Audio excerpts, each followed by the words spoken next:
उत्तर प्रदेश में 2027 विधानसभा चुनाव के पहले महागठबंधन के लिए एक बड़ी खबर है। इंडिया अलायंस उत्तर प्रदेश में टूट गया है। राहुल और अखिलेश की जोड़ी अब जुदा हो गई है।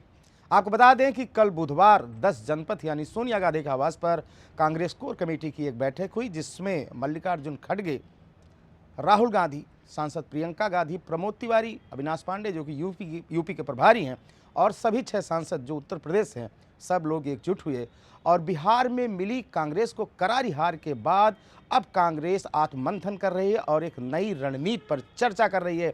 इस चर्चा के तहत जो बात उभर कर आई वो ये कि कांग्रेस ने यह फैसला ले लिया कि पंचायत चुनाव कांग्रेस अकेले अपने दम पर लड़ेगी और इंडिया गठबंधन का हिस्सा नहीं रहेगी। यानी कि कांग्रेस अब 2027 विधानसभा चुनाव के पूर्व पंचायत चुनाव अकेले अपने दम पर लड़ेगी और सपा का सहारा नहीं लेगी। इससे पहले मंगलवार को अविनाश पांडे जो कि यूपी के प्रभारी हैं कांग्रेस के, उनके आवास पर बैठक हुई, जिस बैठक में अजय राय जो कांग्रेस के उत्तर प्रदेश के चीफ भी हैं वो भी मौजूद रहे, प्रमोद तिवारी भी रहे, अविनाश पांडे के घर तो मीटिंग हो ही रही थी, साथ में 6 सांसद भी मौजूद रहे और वहीं से जो है इस पटकथा का ताना बाना लिखा गया। और कल वो लोग दिल्ली पहुंचकर जब मीटिंग करते हैं तो सर्वसम्मति से फैसला लिया जाता है कि इंडिया गठबंधन का हिस्सा उत्तर प्रदेश में पंचायत चुनाव के पूर्व कांग्रेस नहीं रहेगी। आपको बता दें कि जब अविनाश पांडे के घर ये मीटिंग हुई तो उसमें जो 6 सांसद मौजूद थे उसमें इमरान मसूद थे, तनुज पुनिया थे, उज्ज्वल रमण सिंह थे, किशोरी लाल शर्मा थे, राकेश राठौर भी इस मौके पर मौजूद रहे। अजय राय पहले ही 11 एमएलसी सीटों पर अपने दम पर चुनाव लड़ने की बात लगातार दोहरा रहे थे और उत्तर प्रदेश की विधानसभा में प्रत्येक विधानसभा में वे अपनी हाजिरी लगाना चाहते थे, यानी कांग्रेस की उपस्थिति दर्ज कराना चाहते थे। अब आपको हम बता दें कि बिहार विधानसभा चुनाव में कांग्रेस का प्रदर्शन बेहद लचर रहा। उसको देखते हुए कांग्रेस अब एक नए सिरे से नए रणनीति बनाने की तैयारी कर रही है। आपको बता दें कि सन 2017 के विधानसभा चुनाव में 400 से ऊपर सीटों पर कांग्रेस ने चुनाव लड़ा और 7 सीटें वो जीत कर आई बिना किसी गठबंधन के। फिर आता है सन 2022 का विधानसभा चुनाव।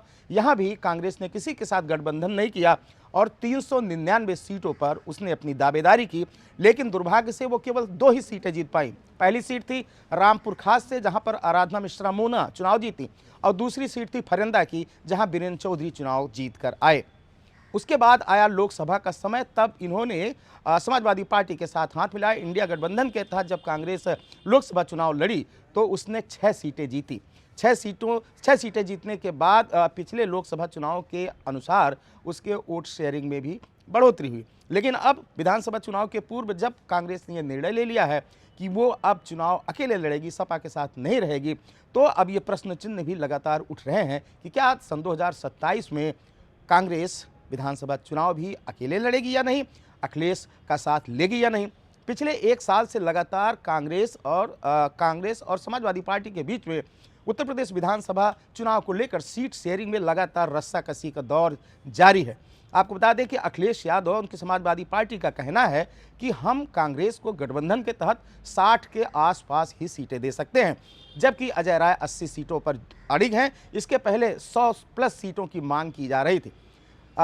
चुनाव विश्लेषकों का मानना है कि हो सकता है कि अखिलेश यादव जिन सभी 6 सीटों पर कांग्रेस के सांसद जीते हैं, यानी 6 लोकसभा सीटों में जो विधानसभाएं आती हैं उनमें कांग्रेस को मौका दे सकती है, और भी कुछ एडिशनल सीट्स हैं जहां पर कांग्रेस को नुमाइंदगी का अवसर मिल सकता है। लेकिन आपको बताते हैं कि बहुत सारी ऐसे सीटें हैं जहां पर कांग्रेस के सांसद हैं, लेकिन वहां के विधायक जो हैं, खासतौर से जितनी विधानसभा सीटें उस लोकसभा क्षेत्र के अंदर आती हैं उसमें लगभग विधायक समाजवादी पार्टी के हैं। तो ये बात यहां पर बिल्कुल एक सिरे से नकार दी जाएगी कि अखिलेश यादव अपने विलिंग कैंडिडेट को हटाकर कांग्रेस के किसी प्रत्याशी को तो टिकट देने से रहे।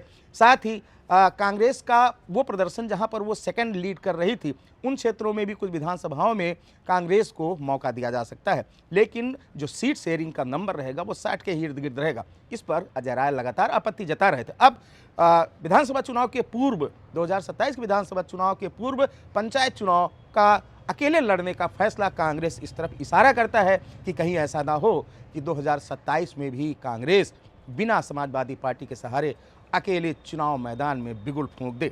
फिलहाल आने वाला समय बताएगा कि क्या होता है। हमारी नजरें बनी हुई, आप भी देखते रहें अनादि टीवी पर। मुझे दी इजाजत, शुक्रिया।